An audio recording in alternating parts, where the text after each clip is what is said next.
Director Matthew Kassovitz said that his motivation to tell a story true to life was inspired by real events that were transpiring around him. He said that the story was to be about a group of boys, one of them unaware that that day was to be his last. That story is the story of Haine.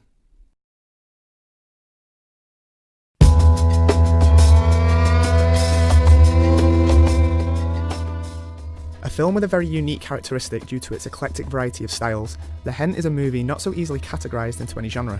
Simultaneously, it's a project so ingrained with its socio-political messages that often when it's brought up in discussion, its relevance to current events seems to be the driving force of the conversation. And the politicians were like, hey, they shouldn't have run. You know, so it's not... Do you think that justified all that trouble all over France for 3 weeks? If you disrespect people, don't expect respect back. And important though these conversations may be, that isn't what I plan to discuss. What I want to examine is this movie's structure. How and why does Haine tell its story the way that it does?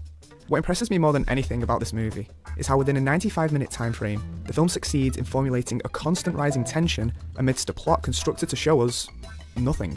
What we end up seeing is essentially just a day in the life of these characters, with no major events for 90% of the film. Haine is almost a plotless movie, but it's one that utilises a very intentional narrative structure, and you soon realise that there's a lot of depth in what has become a sobering modern masterpiece.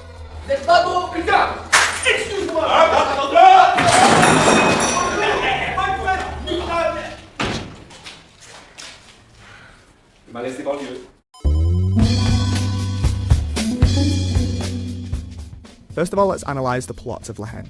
How does it conduct its series of events? Now, I should probably explain the term plot, as the word can be divisive in itself, often becoming confused with multiple meanings, but its correct definition is the actual sequence of events that occurs.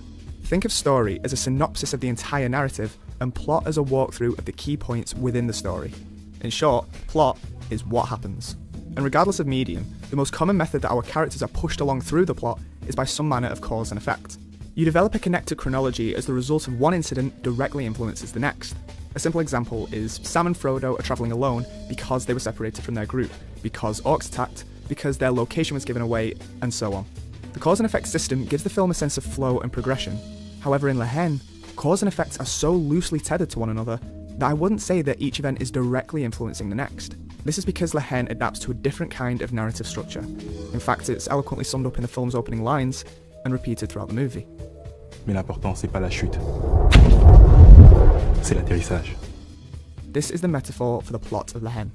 In an interview with a French magazine, Kassovitz said that he knew his film's ending before he knew anything else, and that the rest of the film was built around those crucial last couple of seconds. What Haine achieves through this approach is a story that becomes defined by one single moment. Now, Bulgarian essayist Tsvetan Todorov composed the narrative theory of the equilibrium.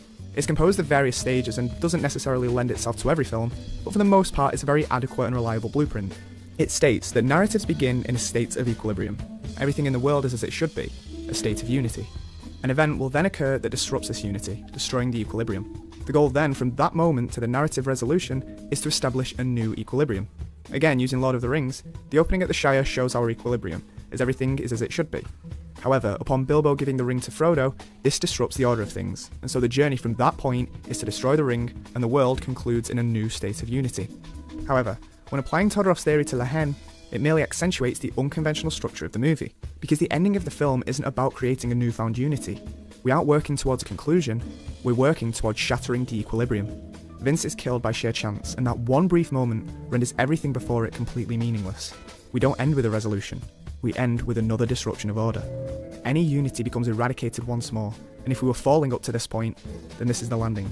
But plotlines have been defined by a single moment before, so for the impact of such a cataclysmic event in any story to have the urgency it needs, you need to create something leading up to this moment. Regarde. Une balle. You chuck. Bing! J'ai raté. Tension. I find that tension in cinema can be heavily derived from time.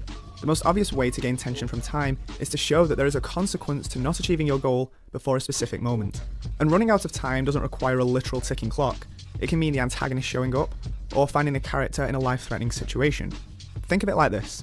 Tension rises because goal X has to be achieved before event Y will occur. With Haine, this begins with a very simple premise. There are two plot devices that balance one another out. Vince has found a gun, and the local youth from the high-rises is in a coma.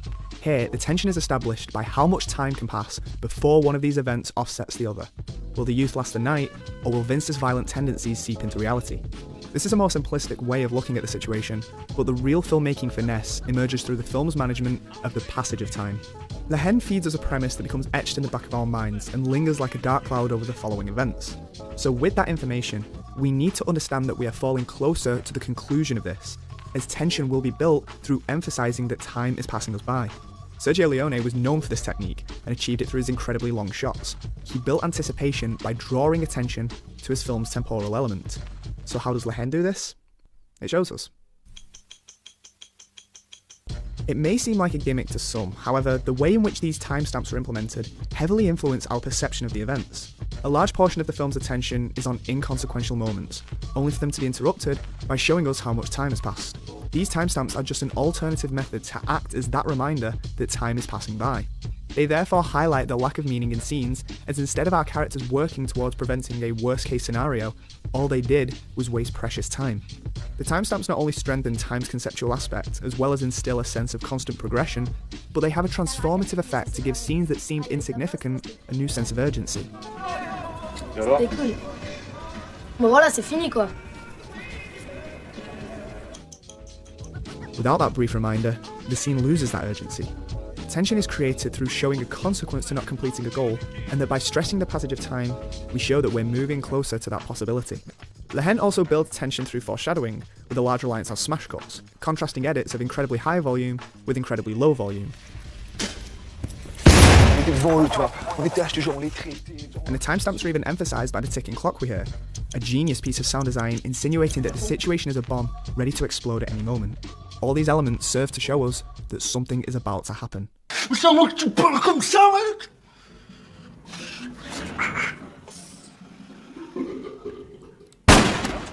But the most obvious aspect of La Haine's structure, noticeable on a first viewing, is that it's a film of two halves. Now, with everything else that we've mentioned about this film's unique structure, you might think that this would be damaging to the film's pacing, but it isn't. In fact, the reasoning behind this is a more thematic one. The first half of the movie focuses on the high-rises of the banlieue, and almost at the exact midpoint, our main characters transition to the city of Paris. This is used to distinguish a difference between the city and the outskirts, as well as the conflict that rages between them. Possibly the most prevalent theme of La Haine is identity. The three main characters come from backgrounds marginalised in French society: Jewish, Black, and Arab. They aren't what would be deemed pure French, and this is what causes the most friction between these two sects of society. Even more so than their lineage, the culture of the high-rises isn't pure French either. La Haine uses the technique of background information to create an environment that our characters are mere products of. Our characters are so in sync with the environment that their names are literally engraved in its surroundings. The background feeds us details of the melting pot of cultures imported from around the world. This impacts the characters' topics of conversations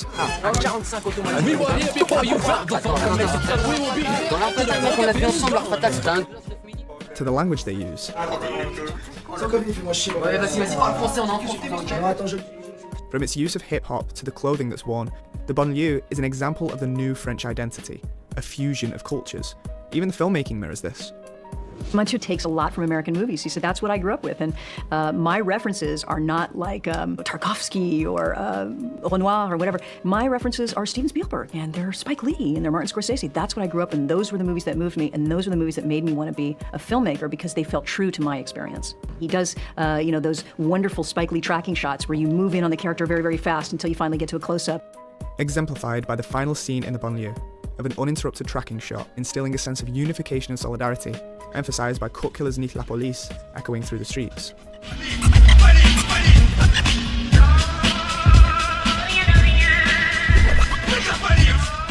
We learn that this cultural labyrinth still maintains a sense of unity. This is the first half of the film. Yet in the second half of the film, Paris has no discernible identity. In fact, in the first shot of Paris, any distinguishable identity it has disappears before our very eyes, and the only landmark representative of where we are does exactly the same. It's only through the film's decision to dissect itself into two halves that these techniques become salient and comparable. The first half is shot in wider angles with very highly composed shots, denoting a sense of structure, whereas in the city, it's shot mainly on telephoto lenses warping the background and presents much more fragmented staging. There's an increased sense of unease, and it's clear that the culture of these characters has made them unwelcome here. But what does all this amount to in the narrative of La Haine? The end result for La Haine is a film that gradually crawls to the eruption of its finale, and whose two-part structure emphasises a conflict based on cultural backgrounds. And that technique of foreground versus background may be the key to understanding this movie. I think there's one shot that sums up Laheine's story. Écoute-moi, moi, quand tu vois un frère se buter, moi je bouge. Un frère? Mais d'où un frère? Je le connais, moi, ce mec. Hein? Tu m'as déjà vu avec? Non, bon, Here, even though Hubert is in the foreground, the dominating factor is the conversation occurring in the background. This is because it's our surroundings that have the biggest influence on us. Our lives are shaped by that which is around us. And the same way that our characters are moulded by the multitude of cultures around them, the plot of the movie undergoes the same experience. The entire plot was building up to a single moment that we had no control over.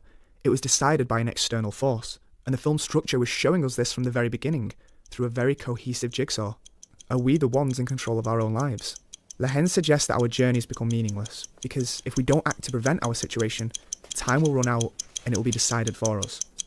C'est l'histoire d'une société qui tombe. All it takes is for one person's actions to destroy everything. All the progress we've made is lost, and it takes us right back to the beginning.